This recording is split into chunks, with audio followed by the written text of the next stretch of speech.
Meet the Cellsons!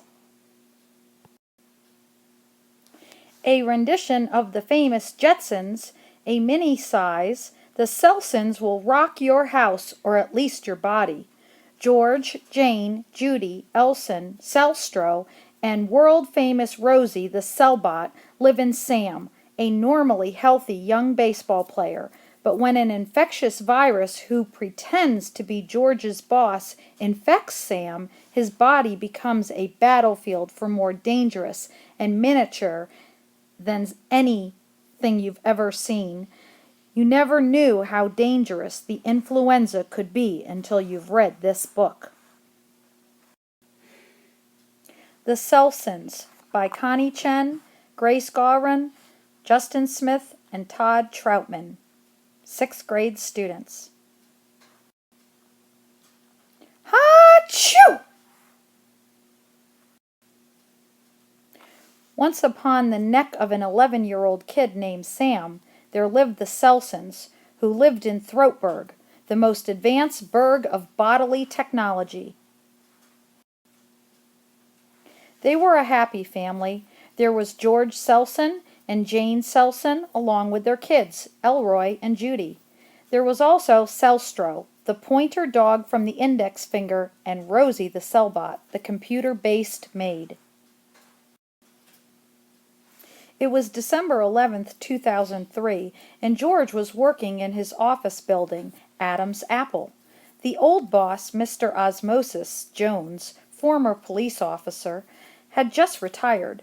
There was a new boss, Mr. Virusley, who just blew into town. He had an almost normal-looking body, except for the fact that it was all hairy-ish and wrinkly. Very old was the first thing to come to George's mind, but he didn't dare say it. When George came home from work, Elroy was working on a new invention, the cell materializer. It could blast through any cell.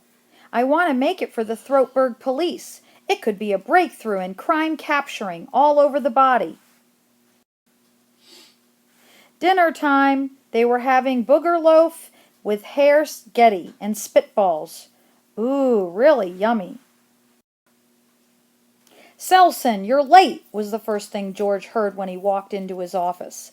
"The first day I'm in office for a full day and you're late. What kind of respect do you have for your elders?" The rest of the day, Mr. Virusley kept a close eye on George, breathing down his neck every second. It was unnerving. George felt like he was on Sam's Most Wanted. Finally, George could go home. Everyone was sleeping. George sighed. Of course everyone would be asleep. It was an hour to midnight. Wearily, George got into bed, dreading the next day. The next day, when George woke up for work, he took a quick look at the clock. It said 7:30. He should have been at work at 6. "Ah! I'm going to be late! What if I get fired?" he yelled, waking up the whole family. But as he got up, he couldn't help thinking that he wouldn't be stalked anymore by that creepy new boss. As George sped out of his cellicle and into his building, then his office, he couldn't help but notice there weren't the usual motion sensors that would tell each and every boss who was late and who wasn't by setting off an alarm in every room with everyone who had appeared after 6. Thought George, better look in on Mr. Virusley. I wonder if he knows he's supposed to set the alarm. Maybe I'll get fired tomorrow. Shouldn't get my hopes up, though.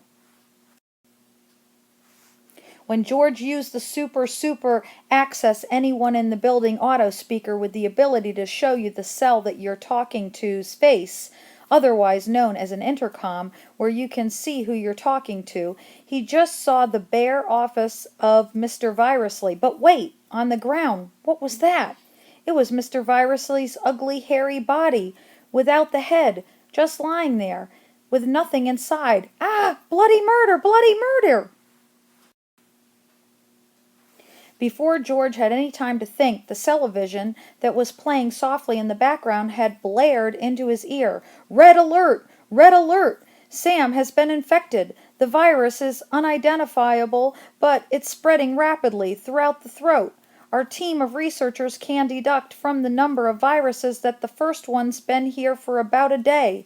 Sam's temperature has been rising rapidly since about 6 o'clock this morning. He has severe muscle pain and a throat that's red and raw as a monkey's backside.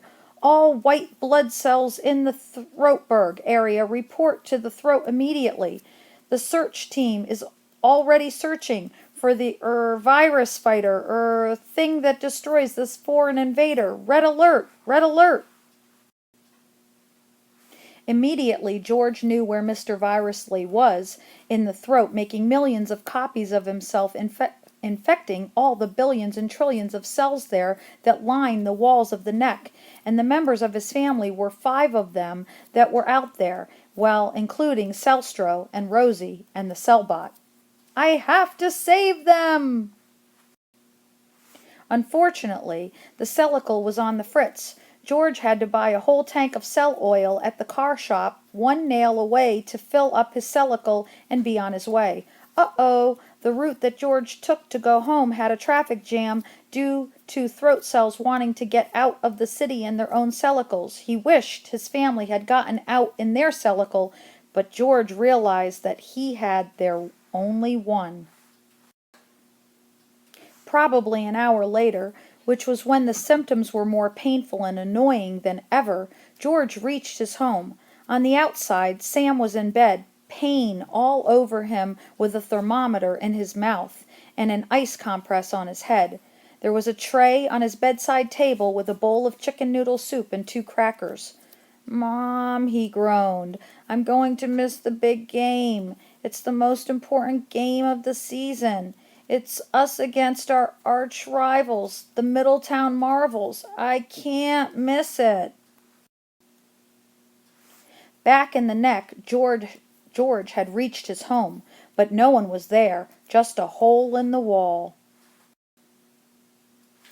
Worriedly, he looked all over Throatberg and finally found his family a nail downtown. Elroy was using his cell materializer. "Dad," he panted, shooting at yet another virus that attempted to attack him. He dodged one virus to the left, another to the right, and jumped up so that 2 viruses attacking him from opposite sides collided. "My invention works," he said, smiling weakly, while he blasted away another virus. One more virus, bigger than all the others, attacked Elroy. His cell materializer was out of juice. Elroy fainted with his family all around him, weak and tired. The big copy of Mr. Virusley attacked George next. He shielded his eyes and looked away. 10 seconds later he looked up, thinking he was in heaven. But he realized that the virus fighter thing that was searched for had come and eaten up the nasty virus. "The flu," said the thing. "Now that Sam's got it already. I'll be on patrol the rest of his life. Don't you worry, you'll be seeing me a lot around here." And he went off to kill some more viruses. So that's how it is now. He got to his game and beat the Middletown Marvels, and the flu hasn't gotten to Sam for a couple of years. Now they're all living a happy, happy life. The end.